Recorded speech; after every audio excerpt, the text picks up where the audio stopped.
ان کے سر انور پر, اور جناب نوح ان کی ہلاکت کے لیے دعا کر دیتے ہیں. یقیناً یہ نبی کی شفقتوں کی ان لوگوں پر انتہا تھی کہ ان لوگوں نے گالیاں دی, انہوں نے پھپتیاں کسی, انہوں نے فکرے کسے, لیکن اللہ کا نبی صبر کرتا رہا. لیکن جب بچے نے پتھر اٹھا کر کے مارا تو جناب نوح نے دعا کی, ہلاک کر دی انہیں. جناب شعیب کے سننے والے سامعین پر ڈنڈے برسائے گئے, آپ کے دعا کی ہلاک کر دی انہیں, ہلاک کر دیے گئے. جناب صالح کی اونٹنی کے کوچی کاٹے گئی, ان کی اونٹنی کے کوچے کاٹنے کے بعد اللہ اکبر انہوں نے دعا کی, وہ ہلاک کر دیے گئے. لیکن اب آئیے رؤوف الرحیم جس کے لیے قرآن نے کہا ہے, اب وہ رسول ہم پر جناب نوح کی طرح مہربان نہیں ہے, ہم پر جناب موسیٰ کی طرح مہربان نہیں ہے, جناب عیسیٰ کی طرح مہربان نہیں ہے, جناب خلیل کی طرح مہربان نہیں ہے, جناب لوط کی طرح مہربان نہیں ہے. انبیاء کرام کی مہربانیاں امت کے حوالے سے جہاں ختم ہو جاتی ہے, وہ رسول اس سے بڑھ کر ہم پہ مہربانی کرتے ہیں.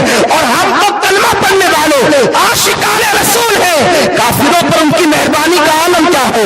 یہاں ایک پتھر پیشانی پر لگتا ہے اور دعائیں ضرور کر دی جاتی ہے, لیکن وہاں پر اب یاد کریں اس منظر کو, اس مکان کو, اللہ اکبر, جو سفر طائف کہا جاتا ہے. طائف کی وادیوں میں نبیوں کا امام ہے, نوح کا امام ہے, موسیٰ کا امام ہے, عیسیٰ کا امام ہے, ابراہیم کا امام ہے, آمنہ کا لال ہے. جب آپ گئے ہیں تو آپ اندازہ لگائیں کہ انداز کیا اس قوم کا. جب آپ کے بڑے بڑے سرداروں کو کہا کہ مجھے اللہ نے رسول بنا کر بھیجا ہے, ان ظالموں نے یہ کہا تھا کیا اللہ کو نبی بنانے کے لیے محمد تو ہی ملا تھا, کیا تجھ سے بہتر کوئی انسان نہیں ملا تھا معاذ اللہ. جبکہ وہ پلید یہ اس لیے کہہ رہے تھے نہ تیرے پاس مال ہے نہ تیرے پاس دولت ہے, اس لیے وہ رسول کو گالی دے رہے تھے. میرے آقا علیہ السلام بتا رہے تھے کہ اللہ اپنی رسالت و امانت کو کہاں رکھنا چاہتا ہے اور کہاں رکھنا چاہیے یہ بہتر جانتا ہے. میرے رسول کا حسن انہوں نے دیکھا,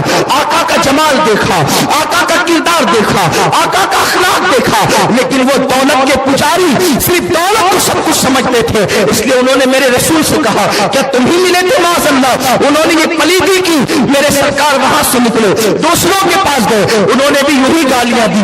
میرے آقا علیہ السلام ان کی عوام کے غریبوں کے پاس آئے, انہوں نے بھی یہی گالیاں دی. حتیٰ کہ یہ ہوا کہ طائف کے ان اوباش لوگوں نے چند چھوکروں کو حضور کے پیچھے لگا دیا اور کہا کہ ان پہ پتھر برساؤ اور پیچھے چلاؤ, پاگل آیا ہے, پاگل آیا ہے, پاگل آیا. معاذ اللہ ثم معاذ اللہ, استغفر اللہ, نقل کفر کفر نہ باشد. اللہ اکبر, وہ اس طرح کی وہ گندی حرکت کر رہے تھے. حضور کے دامن رحمت پیچھے سے پکڑ کے کھینچتے تھے, اس طرح حضور کے کپڑے کھینچے کہ سرکار کا پیرن پھٹ گیا ہے. اور پھر وہ بچے پتھر بھی مار رہے تھے. وہ ایک بچے نے باپ کے کندھے پر بیٹھ کر ایک پتھر مارا ہے تو نوح نے کہا اس قوم کو ڈبا دیا جائے. وہاں درجنوں بچے جمع ہو کر پیچھے سے گالیاں دے رہے ہیں اور پتھر مار رہے ہیں. پورا جسم خون سے لہولہان ہو گیا ہے, حتیٰ کہ حضور کے سر انور پر ایک نہیں کئی پتھر لگے. حضور کی نالین شریف خون سے بھر گئی ہے, حتیٰ کہ آقا کریم کو بتقاضے بشریت گشی کی کیفیت طاری ہو گئی ہے.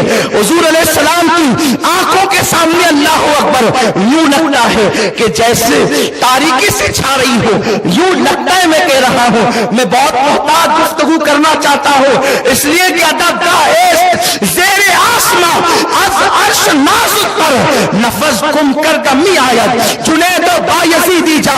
حضور علیہ السلام پر گشی کی کیفیت ہے, یوں لگتا ہے جیسے آنکھوں کے سامنے تاریکی سے اندھیرا سا چھا گیا ہو. میرے سرکار نے ایک درخت کی ٹہنی پکڑی ہے اور ٹہنی پکڑنے کے بعد وہی ٹہنی پکڑ کر حضور بیٹھ گئے ہیں. لیکن اس وقت یہ معجزہ ظاہر ہوا ہے, ٹہنی جب کوئی اوپر پکڑتا ہے اور نیچے بیٹھتا ہے یا تو ٹہنی ہاتھ سے چھوٹ جاتی ہے یا ٹہنی ٹوٹ جاتی ہے. لیکن میرے رسول کے ہاتھوں میں جو ٹہنی آئی تھی نہ وہ ہاتھ سے چھوٹنی ہے, اس لیے کہ ہاتھ ہے نبیوں کے امام کا ہاتھ سے ٹہنی نہیں چھوٹتی لیکن ٹوٹتی بھی نہیں ہے, کیونکہ جو نبی کے دامن سے وابستہ ہوگا وہ ٹوٹے گا نہیں, وہ جڑا رہے گا.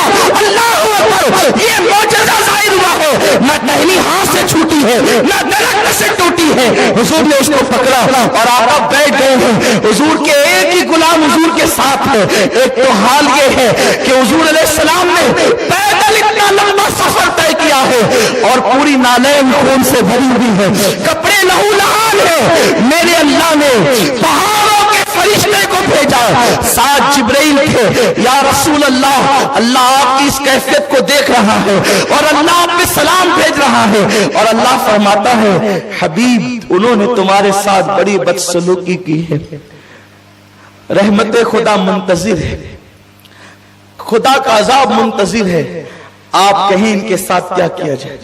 اگر آپ کہیں گے تو طائف کے دونوں پہاڑوں کو آپس میں ملا دیا جائے گا اور طائف کا نشان مٹا دیا جائے گا۔ آپ کیا چاہتے ہیں؟ میرے سرکار گردن جھکائے بیٹھے تھے، اس لیے کہ پورا وجود لہو لہان تھا، کپڑے پھٹے ہوئے تھے۔ میرے آقا نے چہرے جبریل کی طرف دیکھا، آنکھ میں آنسو جھلملانے لگے اور سرکار فرماتے ہیں جبریل میرے اللہ سے کہہ دے کہ اس نے مجھے لوگوں کے لیے عذاب نہیں بلکہ رحمت بنا کر کے بھیجا ہے۔ جبریل میں امید کرتا ہوں یہ مجھ پر ایمان نہیں لاتے تو ان کی آنے والی نسلیں مجھ پر ایمان لائے گی۔ میں ان کے لیے دعا کرتا ہوں اللہم اہدی قومی فَإِنَّهُ لَا يَعْقِلُونَ، اللہ اس قوم کو ہدایت عطا فرما، انہیں عقل نہیں، انہیں شعور نہیں ہے۔ آپ غور فرمائیں جناب نوح کی پیشانی پہ ایک پتھر آیا تو پوری قوم کے لیے دعائے ضرر کر دی گئی، یہاں تو پورا وجود لہو لہان ہو گیا ہے، لیکن اس قوم کے لیے میرے رسول نے دعائے ضرر یعنی بد دعا نہیں کیا بلکہ ان کو دعا دی میرے آقا نے۔ اور پھر دنیا نے دیکھا فتح مکہ کے بعد پورا طائف میرے رسول کے قدموں میں آنے پر مجبور ہو گیا ہے۔ میرے آقا علیہ السلام کے دیوانوں، آپ مجھے بتائیں کہ جو رسول کافروں پر اتنے مہربان ہوں وہ رسول مومنوں کے لیے رؤوف بھی ہے اور رحیم بھی ہے۔